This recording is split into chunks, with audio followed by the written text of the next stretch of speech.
बिस्मिल्लाहिर्रहमानिर्रहीम। अस्सलामु अलैकुम। मैं पाकिस्तान में एक इलाके का SHO था। अमेरिका में आकर मैंने शॉपिंग कॉरपोरेशन में काम शुरू किया था। आज मेरे बच्चे अपनी मनपसंद की शादियां करके अपने मनपसंद मुल्कों में जा बसे हैं और मुझे गले का कैंसर हो चुका है। मैं यहाँ ओल्ड होम में लावारिस पड़ा मौत का इंतज़ार कर रहा हूँ। मेरा नाम साहिल नफीस है। मेरे ताल्लुक बलूचिस्तान से था। मैं एक इंतहाई गरीब घराने में पैदा हुआ। जैसे तैसे करके मैंने मैट्रिक पास किया और बलूचिस्तान पुलिस में कांस्टेबल के ओहदे पर लग गया।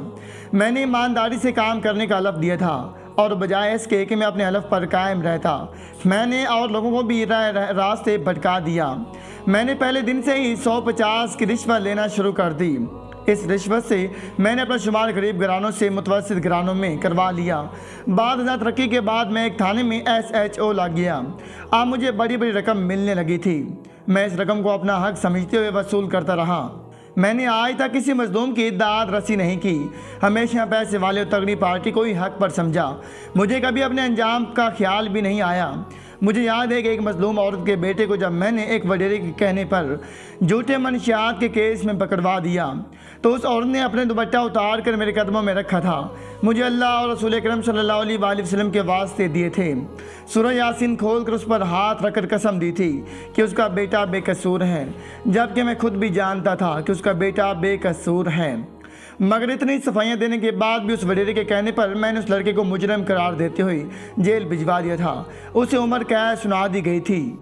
जब उसके बेटे के खिलाफ फैसला आया था तो उस औरत ने मेरे थाने में आकर मुझे मुखातिब करते हुए कहा था, तुम्हारे दिल पर मोहर लग चुकी है, तुम कभी हिदायत की तरफ नहीं पलट सकते। मगर तब मुझे अंजाम की परवाह कहाँ थी। मेरे अंदर पैसे की भूख थी।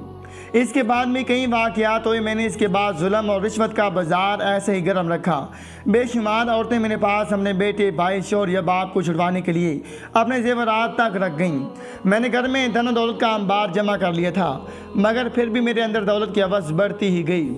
यहाँ तक कि मेरे सामने एक तगड़ी सामी आ गई जिससे डील के बदले मुझे इबामा फैमिली, अमेरिका की नेशनलिटी, अमेरिका में मुलाजमत और बहुत सारी रकम मिल रही थी। मैंने एक बार फिर अंजाम और खुदा की पकड़ से बेखबर होकर यह डील भी फाइनल कर ली। वाक़या कुछ यूँ था कि एक जागीरदार जिसका भाई फौत हो चुका था, वो अपने सगे भतीजे को कत्ल करवाकर सारी ज़मीन पर खुद काबिज होना चाहता था। उसने अपने भतीजे को कत्ल करने और कानूनी चाराजोई से बचने के लिए मुझसे मदद मांगी थी, जिसकी वजह उसने मुझे ये सारी सहूलियात देने का वादा किया था जिनका ऊपर जिक्र कर चुका हूँ। मैंने उसकी मदद करने की हामी भर ली थी और उसे बताया था कि भतीजे को गोली मार कर कत्ल करने के बजाय किसी ट्रैफिक हादसे में कत्ल करवाना और कत्ल से पहले मुझे बता देना, ताकि मैं इसी तरफ गश्त के बहाने निकल जाऊं और कानून की मदद करने वाले तमाम निशानात मिटा सकूं। जागीरदार ने मेरी बात मान ली क्योंकि वो हर सूरत भतीजे को रास्ते से हटाना चाहता था और ख़ुद को महफूज रखना चाहता था। इस तरह उसके भाई के लाहौर, कराची, पेशावर, इस्लामाबाद, क्वेटा, ज़ियारत मरी और दूसरे मुख्तलिफ मकामात पर बनाए गए होटल, ट्रक अड्डे, ट्रांसपोर्ट और इंडस्ट्री सब कुछ उसके हिस्से में आ जाता। बाद हज़ार हम दिल बनते और अपने भतीजे से अपने बेटे का निकाह करता और भाभी और भतीजे के हिस्से की जायदाद का भी मालिक बन जाता। लिहाजा 3 दिन बाद मुझे कॉल वसूल हुई कि उसका भतीजा घर से निकल रहा है। मेरा भी आज उसे ख़त्म करने का इरादा है। ये पैगाम मिलते ही मैं भी उस तरफ रवाना हो गया और मेरी आंखों के सामने उस नौजवान को ऑयल टैंकर की मदद से कुचल दिया गया। पहली बार ऑयल टैंकर गुजरने पर उस नौजवान की सिर्फ टांगें ज़ाया हुई, बाकी जिसम महफूज रहा। तो टैंकर को मोड़ कर दोबारा उसके ऊपर से गुजारा गया। अब की बार उसकी अंतड़ियाँ तक बहर आ गई थीं। जो ही मुझे उसकी मौत का यकीन हो गया तो मैं भी जल्द अज जल्द जय वक़ुआ पर पहुँच गया और वहाँ से ड्राइवर को फ़रार करवाने के बाद निशानात मिटाने लगा। बाकी तमाम लोग इस हादसे को बाकायदा कत्ल करार देने लगे। अंतड़ियाँ तक बाहर निकल आने के बावजूद उस जागीरदार के भतीजे में सांसें बाकी थीं। उसे उठवाकर पुलिस की गाड़ी में डाला तो उस पर मेरा हाथ पकड़कर मुझे कहा कि सर, मेरी माँ से कहना लोगों की बातों में आकर किसी भी जगह इंसाफ मांगने ना जाए और अगर मेरी बहन की शादी किसी मुनासिब जगह ना कर सके तो उसे अपने हाथों से कत्ल कर दे। किसी इंसान या रिश्तेदार के भरोसे छोड़ कर ना जाए। वो नौजवान जिस तरह उस आवाज़ में बातें कर रहा था, मेरे दिल में शक गुजरा कहीं उसकी जान बच ना जाए और मेरी डील मेरे हाथों से निकल ना जाए। लिहाजा मैंने सिपाही को दूसरी तरफ मुतवज्जे करके तेज़ धार आले से उसकी शहरक भी काट दी। जागीरदार के भतीजे की वसीयत में उसकी मां तक ना पहुंचा सका, लिहाजा उसकी मां ने लोगों के कहने पर हादसे को कत्ल मान लिया। मेरे लाख कहने पर भी वो कानूनी कार्रवाई से बाज ना आई, यहाँ तक कि उस जागीरदार ने अपने मुलाजमीन के जरिए लड़की पर जना का बोतान लगाकर पंचायत बुलवा ली। जब जागीरदार की भाभी को लगा कि जागीरदार भी उनको मुजरिम तस्वर कर रहा है, तो उसे अपनी और अपनी बेटी की जान खतरे में नजर आई। वो रातों रात उस इलाके को छोड़कर और बेटी के हमरा फरार हो गई।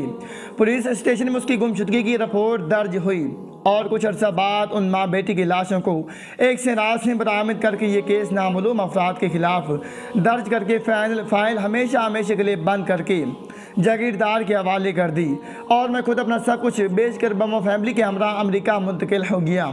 यहाँ मुझे एक शॉपिंग कंपनी में मुलाजमत दी गई। मेरे बच्चों ने बेहतरीन स्कूलों में दुनियावी तालीम शुरू कर दी, मगर अफसोस कि उन्होंने मजहबी तालीम की जानिब तवज्जो ना दिला सका और पैसा कमाने में मसरूफ़ रहा। यहाँ तक कि आराम खा खा कर मेरे गले में कैंसर हो गया। दूसरी तरफ मेरी बीवी भी मर गई। बच्चों ने अपनी मर्जी से शादियाँ की और सब अमेरिका को छोड़कर मुख्तलिफ ममालिक में शिफ्ट हो गए। यहाँ लावारिस रह गया तो टाउन कमेटी वालों ने मुझ पर एहसान करते हुए मुझे ओल्ड होम मैनेजमेंट के हवाले कर दिया। यहाँ मेरे कैंसर को लाइलाज करार देकर मुझे एक साउंड प्रूफ कमरे में बंद कर दिया गया, जहाँ मेरी खांसी और तकलीफ के दौरान भरी गई आएँ भी बाहर सुनाई नहीं देती। मेरा अलग बार बार खुश्क हो जाता है। मुझे हर दूसरे या तीसरे मिनट बाद पानी का घूंट भरकर अलग को ताज़ा करना पड़ता है, नहीं तो शायद खांसी का दौरा पड़ता और यूँ लगता है कि अंतड़ियों समेत पेट में मौजूद हर चीज़ मुंह के रास्ते बाहर आ रही है। चंद दिन पहले रात को 10 बजे मेरे हाथ से पानी ज़मीन पर गिरा और सारा पानी ज़ाया हो गया। इंतज़ामिया मेरे कमरा ला करके चली गई। सारी रात में खांसता रहा और अज़ियत के इस मकाम पर पहुंच रहा हूं कि मौत की दुआएं मांगता रहा, मगर मुझे मौत फिर भी नहीं आई।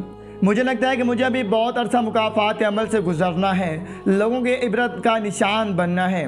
मगर मैं तमाम लोगों तक पैगाम पहुँचाना चाहता हूँ कि आप जुल्म करके मजलूम की गिरफ्त बच सकती हैं, मगर खुदा की गिरफ्त से नहीं बच सकती।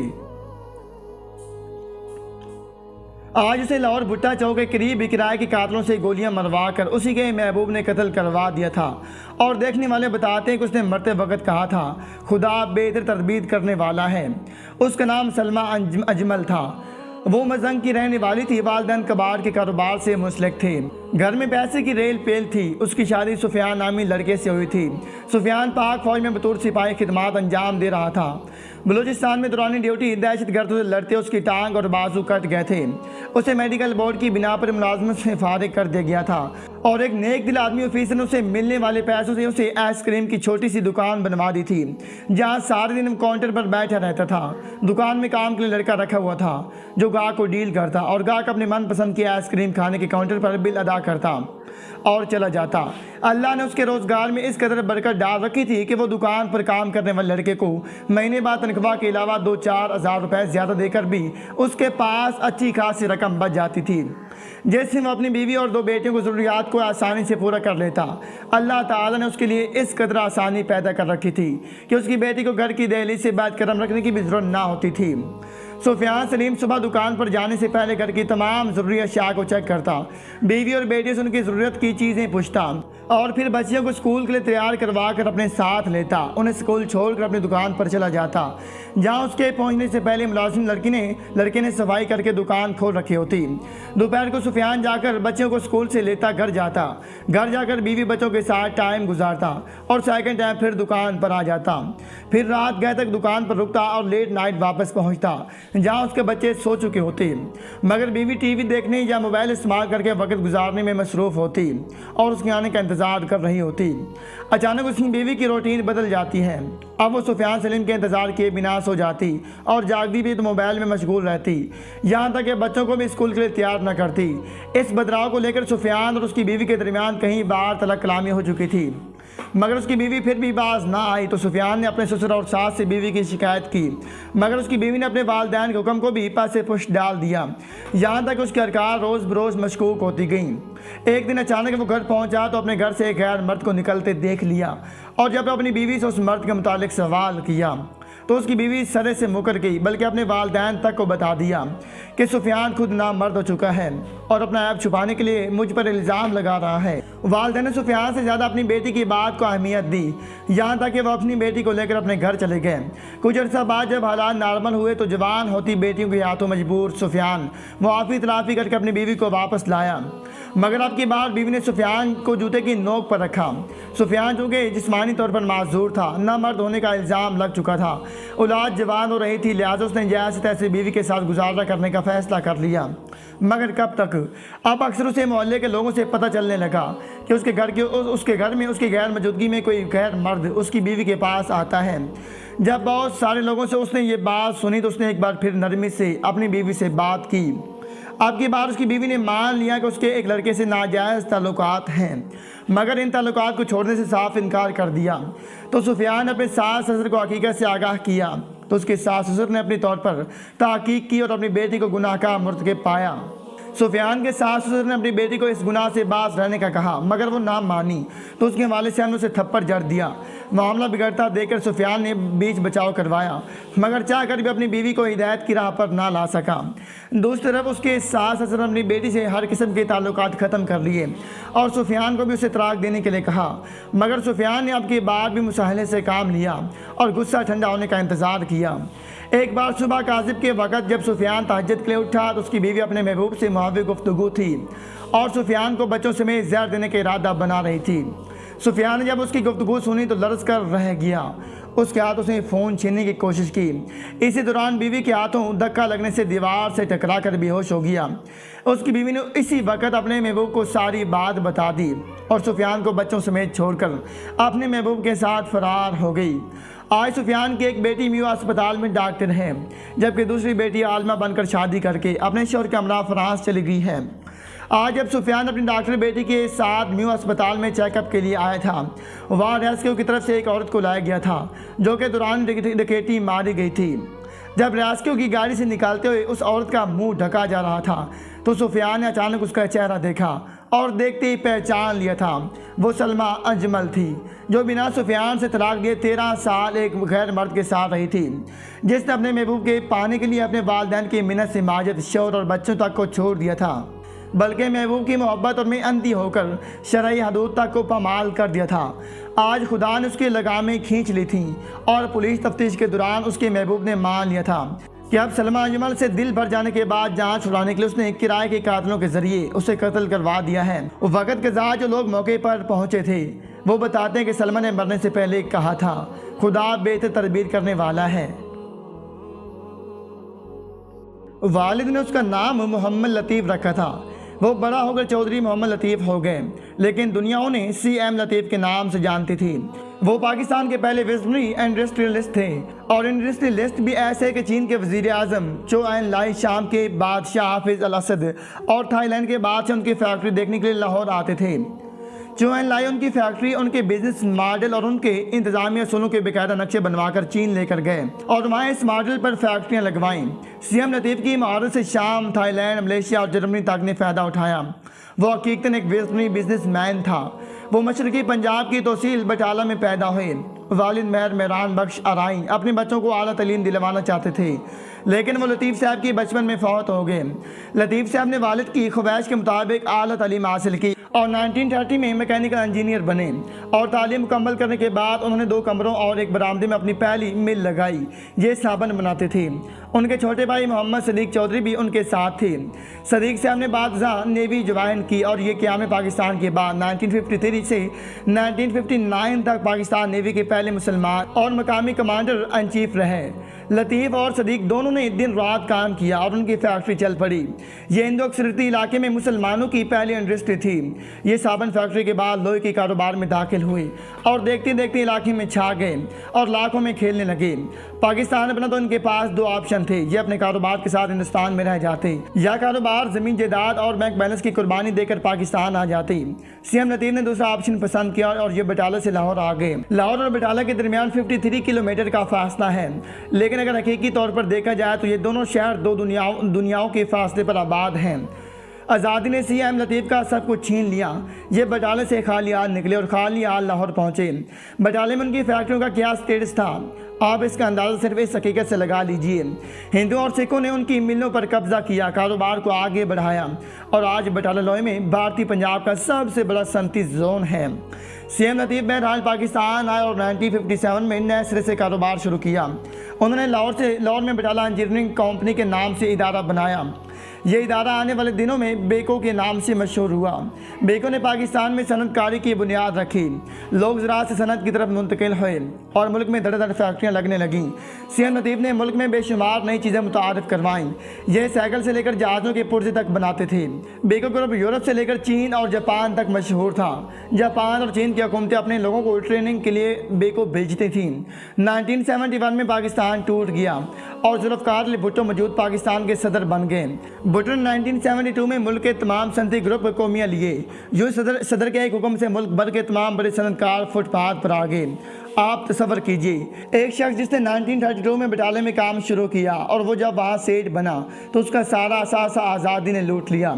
वो लूटा पुटा पाकिस्तान आया तो उसने दोबारा काम शुरू किया। एक एक ईंट रखकर ऐसी इमारत खड़ी की जिसे देखने के लिए दुनिया के इन मुल्कों के हुक्मरान आते थे, जिन्हें मुस्तकबिल में इकनॉमिक पावर्स बनना था। लेकिन फिर एक रात उसका सारा असासा इस मुल्क ने छीन लिया, जिसके लिए उसने 1947 में अपना सब कुछ कुर्बान कर दिया था। आप सब्र कीजिए, उस शख्स की ज़हनी सूरत हाल क्या होगी। सीएम लतीफ़ हौसला हार गए। वो पाकिस्तान से नकल मकानी कर गए। वो जर्मनी चले गए और जर्मनी के एक छोटे से गाँव में ज़िंदगी गुजार दी। उन्होंने दोबारा कोई कंपनी बनाई, कोई कारोबार किया और ना ही कोई फैक्ट्री लगाई। वो तवील अल उम्र थे। उनका इंतकाल 2004 में 97 साल की उम्र में हुआ। वो बाकी ज़िंदगी सिर्फ बागबानी करते रहे। उनका कहना था, दुनिया का कोई शख्स मुझसे पौधे और फूल नहीं छीन सकता। जनरल ज़ियाउल हक ने 1977 में उन्हें बेको वापस लेने की दरख्वास्त की, लेकिन सीएम लतीफ़ ने माजरत कर ली। 1972 में जब भुट्टो ने सीएम लतीफ़ से बेको छीनी थी, उस वक्त इस फैक्ट्री में 6000 मुलाजमीन थे और ये अरबों रुपए सालाना का कारोबार करती थी। लेकिन ये फैक्ट्री बाद जवाल का कब्रिस्तान बन गई। हुकूमत ने इसका नाम बेको से पीको कर दिया था। पीको ने 1998 तक अरबों रुपए का नुकसान किया। ये हर साल हुकूमत का जी भरकर खून चूसती थी। बेको बादामी बाग के पसमानदा इलाके में थी। इसके वजह से यह इलाका कभी पाकिस्तानी सनत का लालाजार होता था और दुनिया भर से आने वाले सरबराहान मुमलकत को पाकिस्तान की खसूसी तौर पर बादामी बाग लाया जाता। लेकिन हुकूमत की एक गलत पॉलिसी और हमारी समाजी नफ्सियात में मौजूद हसद और खुदकशी के जज्बे ने इस लालाजार को सनत का कब्रिस्तान बना दिया और लोग न सिर्फ बेगों की ईंटें तक उखाड़ कर ले गए, बल्कि उन्होंने बुनियादों और छतों का सरिया तक निकाल कर बेच दिया। और यूँ पाकिस्तान का सबसे बड़ा विजनी सनतकार और मुल्क की वो सनत जिसने जापान और चीन को सनतकारी का दर्स दिया था, वो तरीका स्याह बाब बन कर रह गई। आज हालत ये है कि वो लोग जिनके लीडर पाकिस्तान से सनतकारी के नक्शे हासिल करते थे, वो लोग सीएम लतीफ़ के मुल्क को बिल्डोजर से लेकर ट्रैक्टर और टूंटी से लेकर हथौड़ी तक बेचती हैं और सीएम लतीफ़ की कौम ये सारा सामान खरीद कर पाक चीन दोस्त जिंदाबाद के नारे लगाती है। हम क्या लोग हैं। हम 1972 में मुल्क को कारोबार और सनत का कब्रिस्तान बनाने वालों की बरसियां मनाती हैं, लेकिन हमें सीएम लतीफ़ जैसे लोगों की कब्रों का निशान मालूम है और ना ये मालूम है कि ये ज़िंदगी की आखिरी सांस तक पाकिस्तान को किस नज़र से देखते रहें। ये अलमिया अगर सिर्फ यहाँ तक रहता तो शायद हम संभल जाते, शायद हमारा डुलवान पर सफ़र रुक जाता। लेकिन हमने अब डुलवान पर ग्रीस भी लगाना शुरू कर दी है। हम 20 करोड़ लोगों की कौम है, लेकिन अरबपति सिर्फ 2 हैं। क्या काम करना, क्या तरक्की करना जुर्म है? क्या हम भी सियासतदानों, ब्यूरोक्रेट्स और जर्नलों की तरह दुबई, लंदन और न्यूयॉर्क में बैठ जाएं? क्या हम भी अयान अली बन जाएं? क्या हम भी अपना पैसा लें और मुल्क से रवाना हो जाएं? हम इस मुल्क में काम करने वाले लोगों को सीएम लतीफ़ की तरह दूसरे मुल्कों में क्यों देखना चाहती हैं? मुझे अक्सर औकात महसूस होता है हम इस मुल्क में काम करने वालों और तरक्की करने वालों को पसंद नहीं करते। वो लोग जो रियासत के दामाद बनकर पूरी ज़िंदगी गुजार देती हैं, वो हमारी हीरो होती हैं। और जो लोग मुल्क भर के प्यासों के लिए कुएं खोदती हैं, हम जब तक सीएम लतीफ़ की तरह उन्हें कुएं में ना फेंक दें, हमें उस वक्त तक तसल्ली नहीं होती। हम मौसलों को जलील करने वाले लोग हैं। हमने इस मुल्क में ना मुल्क बनाने वालों को बख्शा और ना मुल्क बचाने वालों को बख्शा और ना ही मुल्क संवारने वालों को बख्शा। हमने सिर्फ मुल्क तोड़ने वालों को सलाम किया। अल्लाह ताला हम सबको अमल करने की तौफीक अता फरमाए। आमीन।